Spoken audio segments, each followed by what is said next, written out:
BA भाग 2 तिसऱ्या सेमिस्टरच्या गृह अर्थशास्त्र विषयाला मी प्राध्यापक डॉक्टर लता वाघेला विद्यार्थ्यांचे स्वागत करते. विद्यार्थी मैत्रिणींनो, कालच्या पिरियडला आपण अन्न शिजवल्यानंतर त्यामध्ये होणारे आंतरिक आणि बाह्य बदल पाहिले. अन्नाचा पोषण दर्जा सुधारण्यासाठी आपण आता काय काय करू शकतो किंवा कुठल्या उपाययोजना आपल्याला करता येईल याबाबत आपण आताच्या पिरियडला किंवा या पिरियडला आपण विचार करणार आहे. तर यामध्ये तुमच्या डोळ्यासमोर दिसत आहे की सगळ्यात पहिलं मी काल तुम्हाला उपायांची लिस्ट वाचून दाखवली होती. पुन्हा एकदा सांगते, आपल्याला यावर्षी या अभ्यासक्रमामध्ये धान्याला मोड आणणे, भोज्य मूल्यांची कमतरता भरून काढणे, ज्याला सप्लिमेंटेशन म्हणतात, खंबीरीकरण, पर्यायी खाद्यपदार्थाचा पुरवठा करणे आणि खाद्यपदार्थाचे समृद्धीकरण किंवा आपण ज्याला दृढीकरण म्हणतो, अशा 5 पर्यायी मार्गांचा किंवा 5 पद्धतींचा आपल्याला अभ्यास करायचा आहे. या 5 पद्धतींचा वापर करून आपण अन्नाचे पोषण मूल्य कसे वाढवू शकतो याबद्दलचा विचार आपल्याला या सेममध्ये करायचा आहे. तर सगळ्यात पहिलं आहे धान्याला मोड आणणे. मोड आणण्याची प्रक्रिया तुम्हाला सगळ्यांना माहीत आहे. तुम्ही उसळ खाता आहे ना, जर्मिनेशन केलेली किंवा मोड आलेल्या धान्याची उसळ खाता. सर्वसाधारणपणे आपल्या घरामध्ये मटकीची उसळ ही जास्त लोकप्रिय आहे. तुम्हाला सगळ्या विद्यार्थ्यांना पण ती आवडत असेल है ना. आपण कुठलंही कडधान्य आहे ते काय करतो, आपण अंकुरित करून खातो. धान्य मात्र एकदल धान्य मात्र आपण अंकुरित करत नाही, की जसं गहू आहे, त्याच्यानंतर तांदूळ आहे, त्याच्यानंतर बाजरी, ज्वारी, मका, रागी है ना, या सगळ्या तृणधान्यांचा आपण वापर करत नाही मोड आणून. परंतु कडधान्यांचा वापर त्याला काय करतो, भिजवतो. मग त्याला पातळ कपड्यामध्ये ओलसर कपड्यामध्ये त्याला हलकंसं बांधून ठेवतो आणि हवेशीर जागेमध्ये ठेवतो. शक्यतोवर तर चाळणी किंवा वासाच्या टोपलीमध्ये ठेवतो, जेणेकरून त्याला रात्रभर त्याला ऊब मिळते आणि उबेमध्ये काय होतं, त्याचे जर्मिनेशन होतं किंवा त्याला अंकुर फुटतो. आणि हा अंकुर आहे त्या धान्यांमध्ये जीवनसत्व नसतं, ते त्या अंकुरामुळे काय होतं, तयार होतं. याच्यामध्ये जीवनसत्व क आणि प प्रकारचे जीवनसत्व अंकुरित केल्यानंतर, कडधान्य अंकुरित केल्यानंतर तयार होतात. आणि त्याच्यामुळे ही जी प्रक्रिया असते या प्रक्रियेला काय म्हणतात, अंकुरित करणे असे म्हणतात. कडधान्य पाण्यामध्ये कमीत कमी किती भिजवली जातात, 7 ते 8 तास भिजत ठेवली जातात. आणि नंतर फडक्यामध्ये किंवा पातळच्या कपड्यामध्ये, मलमलचं कापड साधारणपणे घेतात, पतल्या कापडामध्ये ते काय करतात, बांधून ठेवतात. आणि बांधून ठेवताना त्याच्यामध्ये आर्द्रता किंवा ओलावा कायम राहील अशा पद्धतीने ते बांधलं जातं. हवेशीर जागे काय म्हणतात, जिथे खेळती हवा राहते अशा एखाद्या टोपलीमध्ये किंवा चाळणीमध्ये ते ठेवून दिलं जातं.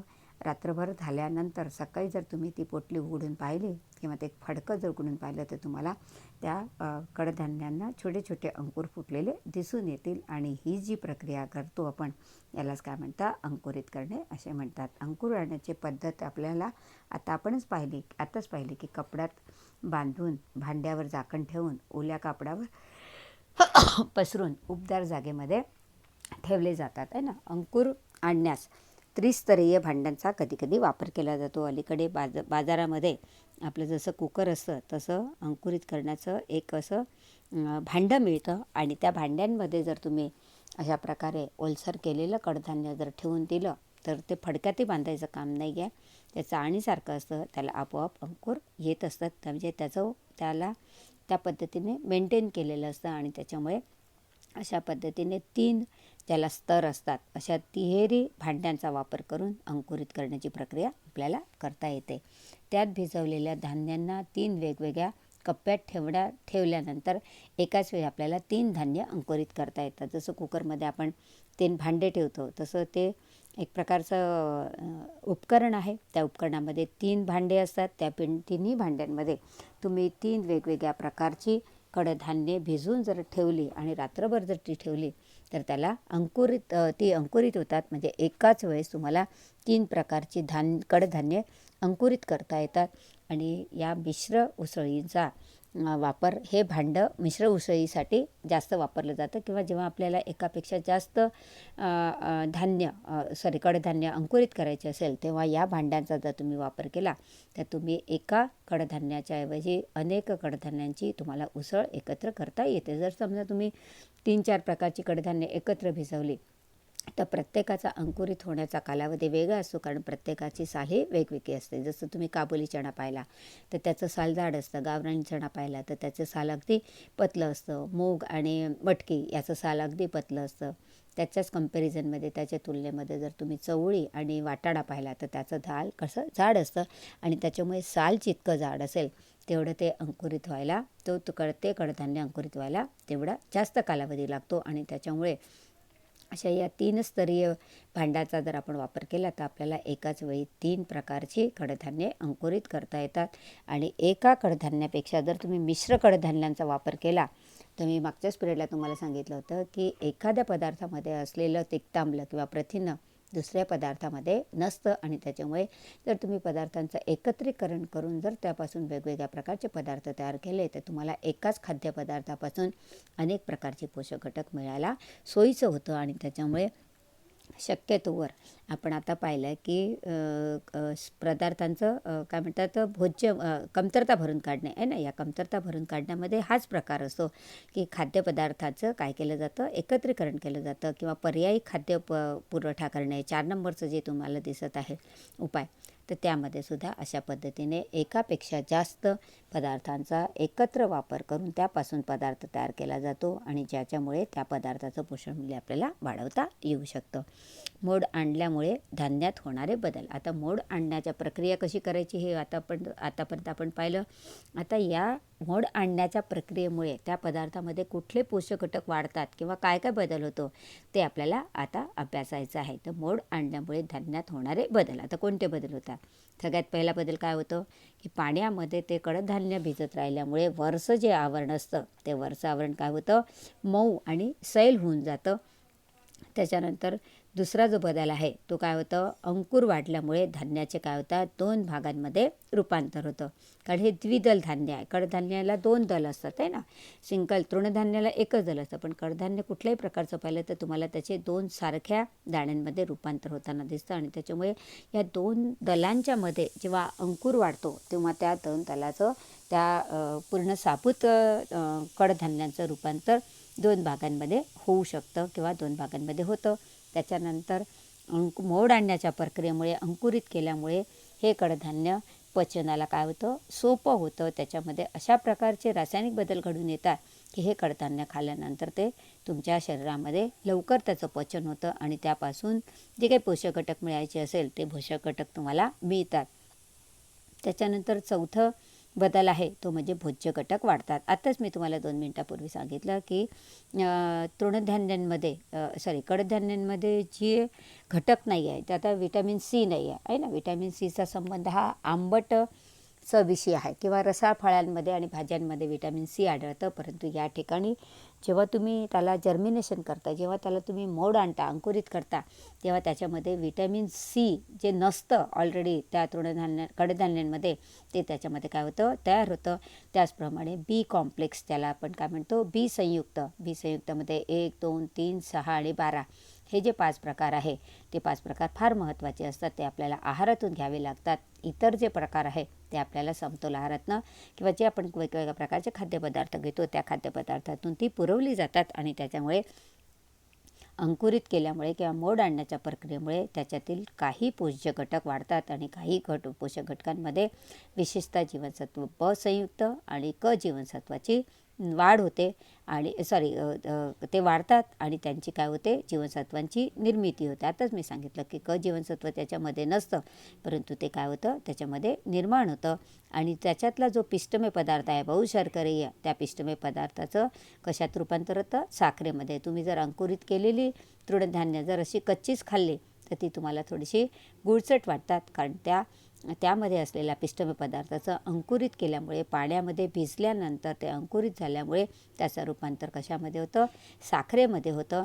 आणि ती साखर म्हणजे कोणती, माल्टोज, ज्याला आपण काय म्हणतो धान्य शर्करा, या धान्य शर्करेमध्ये रूपांतर होतं. धान्य शर्करा ही द्विशर्करीय आहे, म्हणजे बहुशर्करेचं रूपांतर द्विशर्करेमध्ये होतं. कारण बहुशर्करीय कशामुळे तयार होते, द्विशर्करेमुळे तयार होते. खडू आहे, खडूला तोडल्यानंतर चुन्याची भुकटी तयार होते. तसंच या स्टार्च हा काय, बहुशर्करे कशापासून तयार होते, 2 द्विशर्करीय एका समप्रमाणामध्ये जेव्हा एकत्र येतात तेव्हा जो अणू तयार होतो त्याला बहुशर्करे म्हणतात आहे ना. आणि द्विशर्करे 2 एक शर्करेच्या अणूपासून तयार होते. हे आपण कर्बोदक शिकलो तेव्हा शिकलेलो आहोत.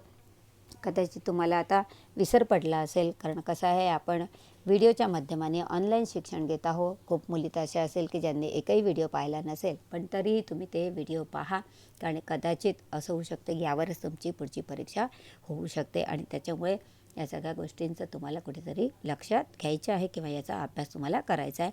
त्याच्यामुळे मोड आणण्याच्या प्रक्रियेमुळे धान्यात 5 बदल होताना 6 बदल झालेले दिसून येतात. पहिलं म्हणजे वरचं आवरण मऊ होतं, सैल होतं. त्याच्यामुळे त्याच्यातनं अंकुर लवकर बाहेर पडतो. अंकुर बाहेर आल्यानंतर त्याचं 2 दालांमध्ये विभाजन होतं. हे अंकुरित झालेले धान्य साध्या कडधान्यांपेक्षा पचनाला सुलभ होतात. त्याच्यामध्ये विटॅमिन काय म्हणतात, काही प्रकारचे पोषक घटक त्याच्यामध्ये वाढतात. जसं जीवनसत्वांची त्याच्यामध्ये निर्मिती होते. जे जीवनसत्व नाही आहे ते त्याच्यामध्ये निर्माण होतं. आणि त्याच्यामध्ये जो पिष्टमय पदार्थ असतो त्या पिष्टमय पदार्थाचं रूपांतर द्विशर्करे किंवा धान्य शर्करा या नावाच्या द्विशर्करेमध्ये होतं, जी पचनाला कशी होते, बहुशर्करेपेक्षा सहज पचली जाते. आणि त्याच्यामुळे साधी जी कडधान्य आहे त्याच्यापेक्षा जर तुम्ही अंकुरित केलेली कडधान्य खाल्ली तर ती तुमच्या शरीरामध्ये त्याचं लवकर पचन आणि शोषण होतं आणि त्यापासून योग्य ते पोषक घटक तुमच्या शरीराला त्वरित मिळू शकतात. आता मोड आलेल्या कडधान्यातील भोज्य मूल्यांची निर्मिती कशी होते हे या ठिकाणी त्यांनी दिलेलं आहे, की किती तास तुम्ही मोड आणण्याची प्रक्रिया जितकी जास्त केली तेवढं त्याच्यामधलं काय म्हणतात जीवनसत्व कचं प्रमाण काय होतं, वाढत जातं. हे तुम्हाला त्या चार्टमध्ये दिसेल. चार्टमध्ये आपले त्यांनी 4 कप्पे केलेले आहे किंवा 4 भागात विभाजन केलेलं आहे. दुसऱ्या भागाला त्यांनी 2 भागात विभाजन केलेलं आहे. कडधान्य त्यांनी किती घेतलेलं आहे, 100. वाळलेलं कडधान्य काय केलेलं आहे, पाण्यामध्ये भिजत घातलेलं आहे. भिजवण्याचा कालावधी किती घेतला आहे, 8 ते 10 तास आहे ना. 8 ते 10 तासानंतर ते काय होतं, पूर्णपणे भिजतं. आताच मी तुम्हाला म्हटलं की मटकी आणि मुगे त्याची साल पातळ असल्यामुळे लवकर भिजतं. कधी कधी आपण मुगाची भाजी करायची असेल आहे ना, मुगाची उसळ करायची असेल तर आपण त्याला न भिजवता डायरेक्ट जरी तुम्ही कुकरमध्ये शिजवले तरी ते शिजतात. परंतु बाकीची कडधान्य मात्र तुम्हाला आदल्या दिवशी कमीत कमी 8 ते 10 तास काय करतात, पाण्यामध्ये भिजवून ठेवावे लागतात. तेव्हा त्याचं वरचं साल नरम होतं आणि नंतर ते शिजायला थोडीशी मदत होते. त्यानंतर भिजवल्यानंतर 8 ते 10 तास भिजवल्यानंतर त्याला मोड आणण्याची प्रक्रिया केली जाते. हा मोड आणण्याचा कालावधी आहे जेव्हा वाळलेली कडधान्य आहे त्याच्यामध्ये विना भिजवलेली, कुठल्याही प्रकारची मोड न आणलेली, उष्णतामान नसलेली, त्यांच्यामध्ये जीवनसत्व क नाही आहे. सगळ्यात पहिली लाईन पहा, त्याच्यामध्ये तुम्हाला दिसेल की जीवनसत्व कचा अंशच नाही आहे. परंतु जेव्हा 8 ते 10 तास भिजवल्यानंतर जेव्हा ती तुम्ही 24 तास त्याला मोड आणण्यासाठी ठेवतात तेव्हा त्याच्यामध्ये त्याचा उष्णतामान किती लागतं, किती उष्णतामानावर, 400 ते 450 सेंटीग्रेड त्या ठिकाणी उष्णतामान तयार होतं. आणि त्या उष्णतामानामध्ये 7 ते 8 मिलीग्रॅम काय तयार होतं, जीवनसत्व क तयार होतं. पहा विद्यार्थी मैत्रिणींनो, जिथे 0 आहे ना, जिथे क जीवनसत्वाचं अस्तित्वच नाही आहे तिथे ते जर तुम्ही 24 तास जर मोड आणण्याची प्रक्रिया केली तर त्याच्यामध्ये किती तयार होतं, 7 ते 8 मिलीग्रॅम. हीच मोड आणण्याची प्रक्रिया जर तुम्ही 2 दिवस ठेवला आहे ना, 48 तास जर तुम्ही मोड आणण्याची प्रक्रिया केली आणि तेवढ्याच तापमानावर तर काय होईल, 10 ते 12 मिलीग्रॅम. म्हणजे पहा किती, अजून ते जवळपास 1.5 पट वाढलेलं आहे. म्हणजे 7 ते 8 मिलीग्रॅमचं रूपांतर कशात झालं, 10 ते 12 मिलीग्रॅममध्ये. आणि 72 तास म्हणजे 3 तास जर तुम्ही एखाद्या कडधान्याला मोड आणण्याची प्रक्रिया केली तर ते 12 ते 14 मिलीग्रॅम इतक्या मोठ्या प्रमाणामध्ये जीवनसत्व क ची निर्मिती होते. आणि त्याच्यामुळे जर तुम्हाला क जीवनसत्वयुक्त खाद्यपदार्थ घ्यायचे असेल तर मात्र तुम्ही कडधान्यांचा वापर केला. पण ते कडधान्यांचा वापर नुसतं भिजून न करता तुम्ही ज्याला जितकं मोड आणण्याची प्रक्रिया केली, जितके त्याला मोड जास्त येईल तेवढं त्याच्यामध्ये जीवनसत्व कचं प्रमाण हे वाढत जातं. आणि त्याच्यामुळे या ठिकाणी आपण ज्या कडधान्यांमध्ये जीवनसत्व 0 आहे, 0 आहे, त्याच्यावर फक्त मोड आणण्याच्या प्रक्रियेमुळे किंवा त्याला अंकुरित केल्याबरोबर त्याच्यामध्ये जीवनसत्व कचं प्रमाण एवढं जास्त प्रमाणामध्ये वाढलेलं आपल्याला दिसून येतं. याशिवाय याच्यामध्ये नायसिन, ज्याला आपण B3 या नावाने ओळखतो, B3 या संयुक्त जीवनसत्वाचा संयुक्त प्रकारापैकी B3 हे त्याच्यामध्ये वाढतं, जे आहे ऑलरेडी, परंतु त्याचं प्रमाण अतिशय कमी आहे. ते नायसिन नावाचं B3 नावाचं हे जीवनसत्व आहे, जे जलद्राव्य जीवनसत्व आहे ते त्याच्यामध्ये काय होतं, वाढतं. आता मोड आलेल्या कडधान्यांचा उपयोग कशासाठी करायचा हे तर तुम्हाला आता पदार्थ माहिती आहे. त्याची आपल्याला मिश्र उसळ करून त्याचा आहारातला पोषण दर्जा वाढवता येतो. याच्यामध्ये मटकी, मूग, हरभरा, वाटाणे, चवळी, मसूर आहे ना, या सगळ्या कडधान्यांच्या वेगवेगळ्या प्रकारच्या उसळी आपण तयार करतच असतो रेग्युलरमध्ये. परंतु मोड आलेले कडधान्य थोड्या प्रमाणात जर आपण कच्चे खाल्ले, सलादसारखे खाल्ले, तुम्ही जर एखाद्या रिसेप्शनला गेला तर तुम्हाला दिसेल की भाज्यांच्या सोबत मोड आलेली म्हणजे एक उकळत्या पाण्यामध्ये एक उकळी आणतात, त्याच्यामध्ये मीठ टाकतात आणि ती काय म्हणतात चाळणीमध्ये काढून घेतात आणि नंतर ती ओलसर असताना त्याच्यावर वेगवेगळ्या प्रकारचा मसाला टाकतात आणि अशा प्रकारची उसळ म्हणजे कच्चं सॅलेडसारखं जर तुम्ही ते आहारात जर घेतलं तर त्याचा तुम्हाला आणखीन जास्त फायदा होऊ शकतो. म्हणजे तुम्हाला उसळीशिवाय त्याचं कच्चं सॅलेडसारखं सुद्धा तुम्हाला तुमच्या आहारामध्ये त्याचा वापर करता येतो. ते कसं आहे, मसाले टाकल्यामुळे चवदार होतं. याशिवाय 2 चमचे मोड आलेले कडधान्य आहे ना, एक चमचा खोबऱ्याचा खीस आणि चवीपुरते मीठ टाकून जर ते तुम्ही तुमच्या आहारात घेतलं तर तुम्हाला आणखीन त्याच्यातलं पोषण मूल्य आणखीन जास्त वाढून मिळू शकतं. म्हणजे खोबरा खीस तुम्ही नुसतं खाऊ शकत नाही, परंतु मोड आलेल्या कडधान्यांमध्ये जर तुम्ही खोबरं आणि मीठ टाकून किंवा काही तुम्हाला मसाला, चाट मसाला वगैरे आवडत असेल ते टाकून जर ते पेरून जर तुम्ही कच्चं खाल्लं तर ते चवीलाही चांगलं वाटते आणि काय म्हणतात डायटिंग पण होते आणि त्याचा आपल्या आरोग्यावर चांगला परिणाम होतो.